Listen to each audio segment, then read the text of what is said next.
The question of the day today is, how can you set yourself up for success when it comes to fear, stress, and anxiety around food during the holidays?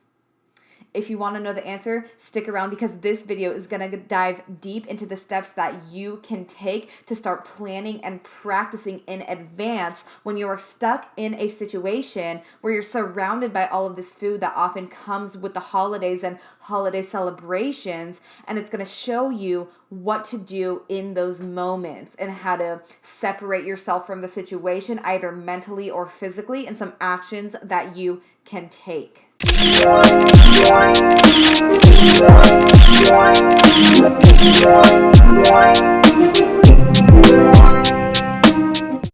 friends and family, welcome to the fourth episode of this series, Loving Your Body Through the Holiday Seasons, a live event, a live webinar, and now a YouTube series where I'm going to teach you step by step what to do when it comes to food anxiety and fear, especially as we head into the holidays. Families get together and they celebrate over food and drinks and sweet treats, etc., etc.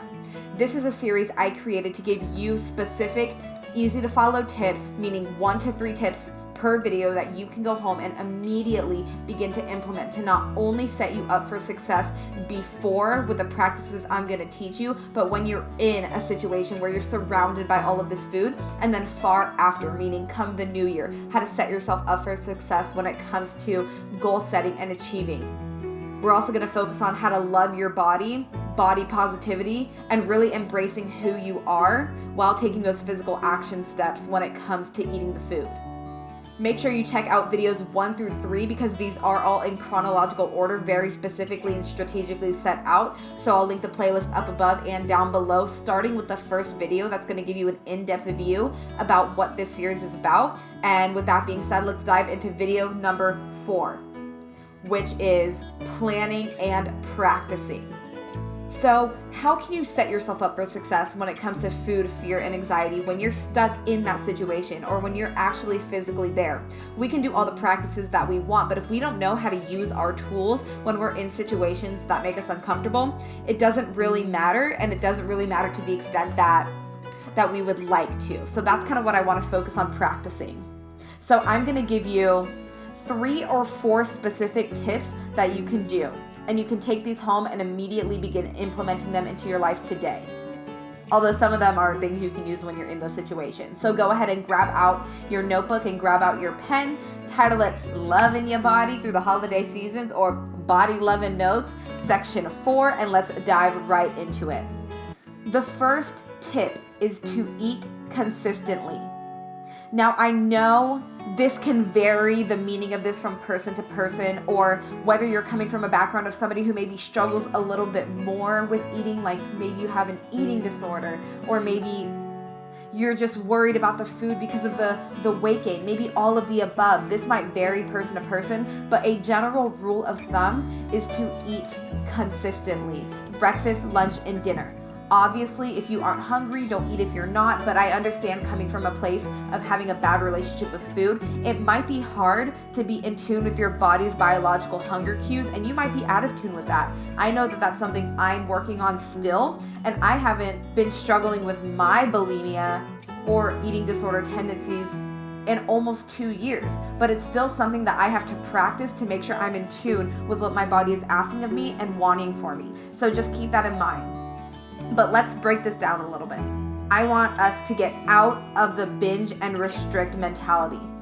So I should eat a light breakfast, or I should eat a light lunch because I'm gonna blow it in dinner, or I should just skip breakfast altogether, or I should over-exercise because I'm gonna eat all of these extra calories. No, that mindset is not gonna be beneficial to you at all. And it's something that we have to practice getting ourselves out of.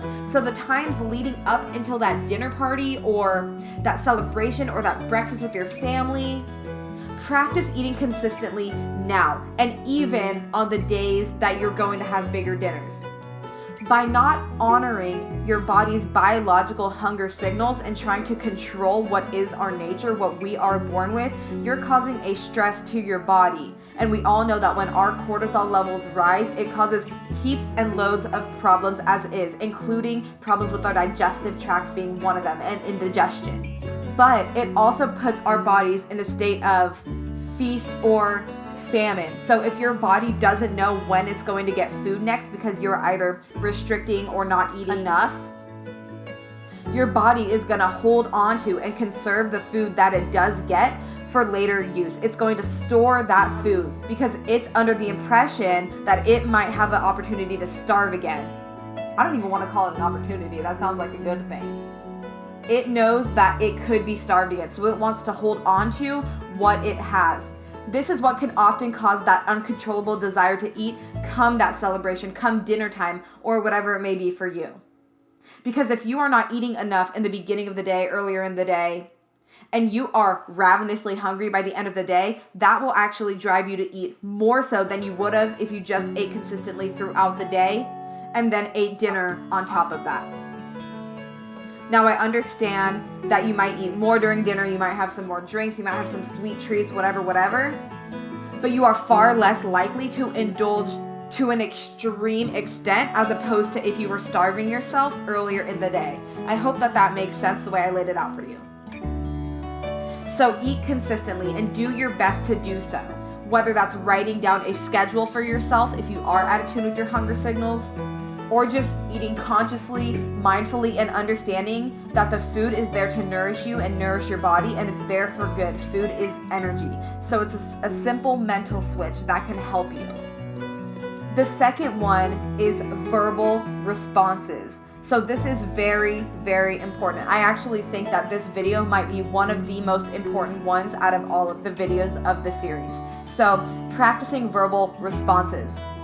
We all know of somebody or maybe have family who unintentionally or subconsciously maybe pressures us to eat more than we would like to, or always wants us to try this, wants to feed us.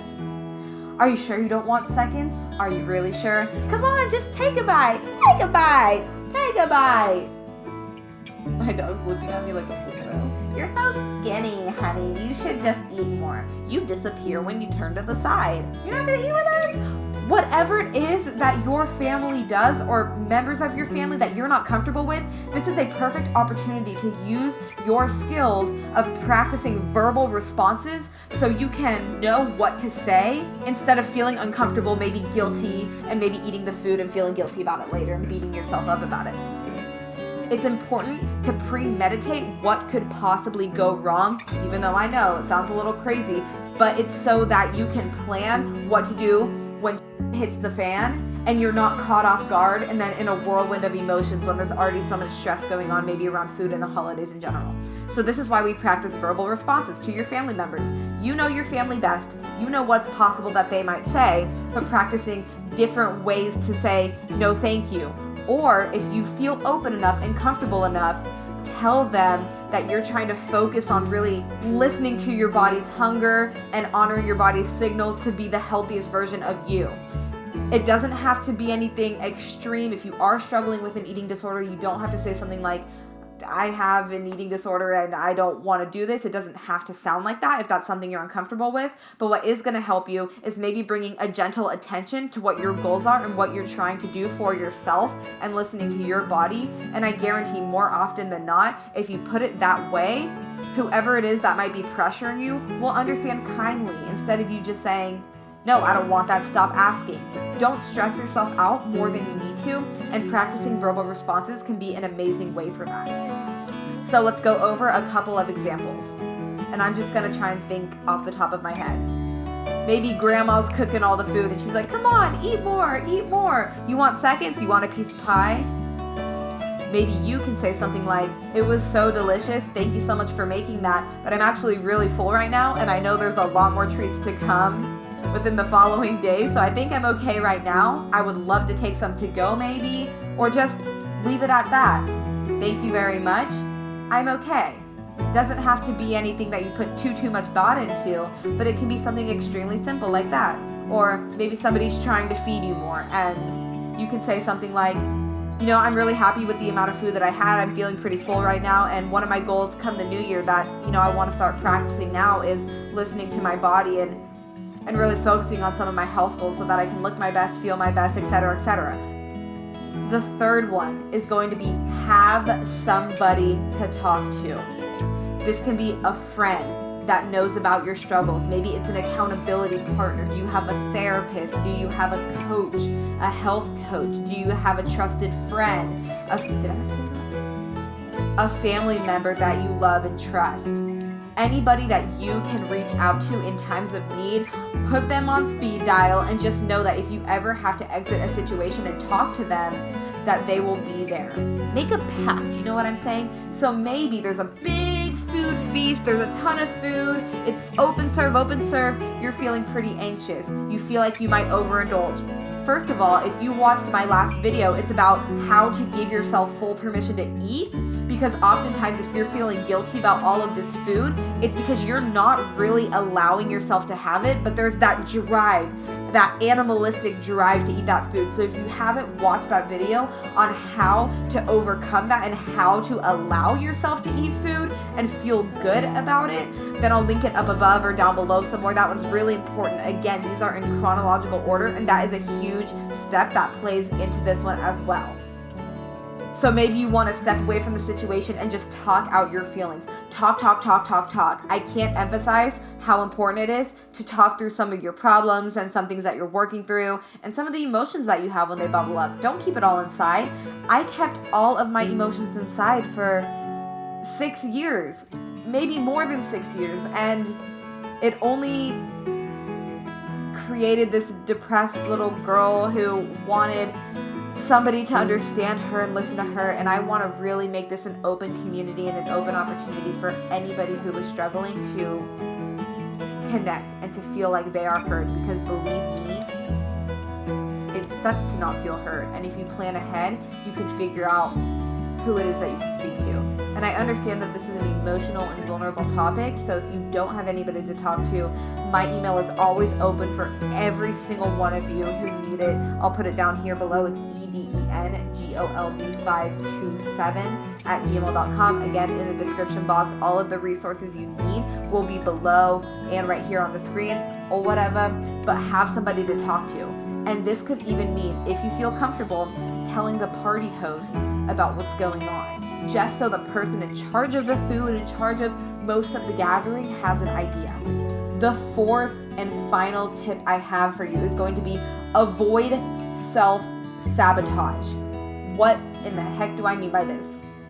Get rid of your scale. Get rid of it. You don't need it. I'm going to put a little disclaimer and say that there are certain people in certain circumstances who do need it, but for the most part, the vast majority of us, we do not need a scale. We do not to dictate our happiness based on how we look for that day. Instead, wake up in the morning, ask yourself, how am I feeling? Maybe you're feeling great. Awesome. Don't need to look in the mirror. Maybe you're feeling shitty. Great. Don't need to look in the mirror to justify why you maybe shouldn't feel good or justify why you look as badly as you feel, because it's not true and it's a mind trick. Get rid of the scale. Mirror comparisons. This is something I just combined two. I just realized that.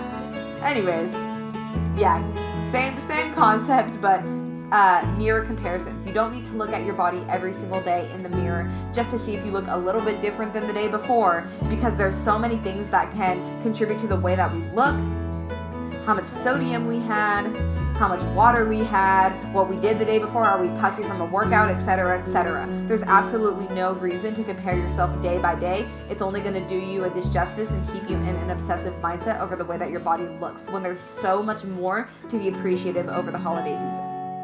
So those are the two that I have for you. I had a couple of more, but I don't remember what they are off the top of my head. I know I'm really professional, but I have to get off this thing because I don't even know if it's still recording. So if you liked this video, check out videos 1 through 3. Let me know your thoughts down below and what you think it is that you're going to start implementing today. And I'll see you guys in the next video, which should be up in just a couple of days. Go ahead and follow me on Instagram for daily story updates, and we can all stay together in this community. Remember, all the resources are below. You can message me if you need to. Do not hesitate to do so. This is a non-judgmental zone. And other than that, I'll catch you guys in the next one.